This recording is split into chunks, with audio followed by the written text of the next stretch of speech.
মাধবপুরে ভূমি রেকর্ড জালিয়াতি ও জবরদখল চেষ্টার অভিযোগ, আতঙ্কে আজগর আলীর পরিবার। হবিগঞ্জের মাধবপুর উপজেলার পুরাইকলা মৌজায় ভূমি রেকর্ড জালিয়াতি ও জমি দখল চেষ্টার অভিযোগ উঠেছে স্থানীয় একটি প্রভাবশালী চক্রের বিরুদ্ধে। অভিযোগ করেছেন একই গ্রামের ভুক্তভোগী মোহাম্মদ আজগর আলী। শান্তুর কাছ থেকে এরা কিনছে, এই পর্যন্ত এরা এটার মধ্যে দখল করে রাখতেছে। আমি বিক্রি করছি, তারা যে জামালা টামালা হয়েছে আমি কিছু জানি না, তারা কাছে আমি বেচছি, এর মধ্যে তারা মামলা সামলা চলছে। শান্তু মিয়ার কাছ থেকে আজগর আলী মিয়া কিনছে ২০-২৫ বছর আগে। এটা আসলে জানি না, প্রশাসনের মাঝে সম্ভবত কোনো কুচক্রি মহল থাকতে পারে, যার কারণে এইগুলা একজনের জমি আরেকজনের নামে নেয় বাদ দেয়। আজগর আলীর দাবি, তিনি পুরাইকলা মৌজা JL2 দাগ নাম্বার ৪৮৫ এর ৩৩ শতক জমি ২০০২ সালে শান্ত মিয়ার কাছ থেকে বৈধভাবে ক্রয় করেন। এর আগে জমিটি ৩০ বছর ধরে শান্ত মিয়ার ভোগ দখলে ছিল।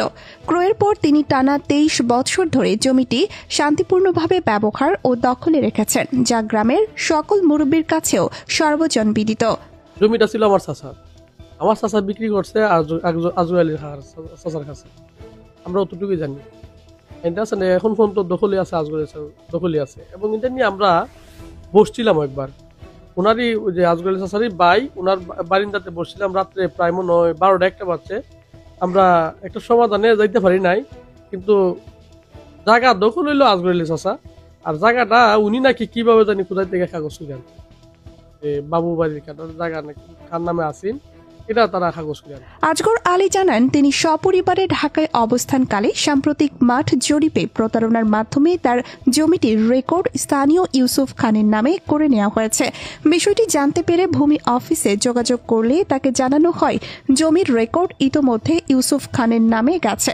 এ ঘটনায় তিনি গ্রামের মুরব্বীদেরকে অবগত করেন এবং SA রেকর্ড মালিকদের সাথে যোগাযোগ করলে তারা জানান, আমরা কখনো ইউসুফ খানের কাছে জমি বিক্রি করিনি, কোনো দলিল বা এগ্রিমেন্টও করা হয়নি।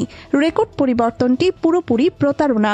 এ কারণে SA রেকর্ড মালিক তাদের পক্ষে নিজে বাদী হয়ে ২০২১ সালে ল্যান্ড সার্ভে ট্রাইব্যুনালে মামলা দায়ের করেন, যা এখনও বিচারাধীন রয়েছে।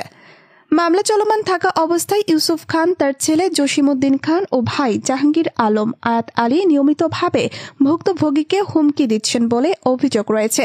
ইউসুফ খান বলেন, যেহেতু রেকর্ড তাদের নামে, জমি তারা দখল করবেই, রাজনৈতিক প্রভাবও তাদের অনেক বেশি, আমাকে ভয় দেখিয়ে জমি ছাড়তে চাপ দিচ্ছে। স্থানীয়ভাবে জানা যায়, ইউসুফ খান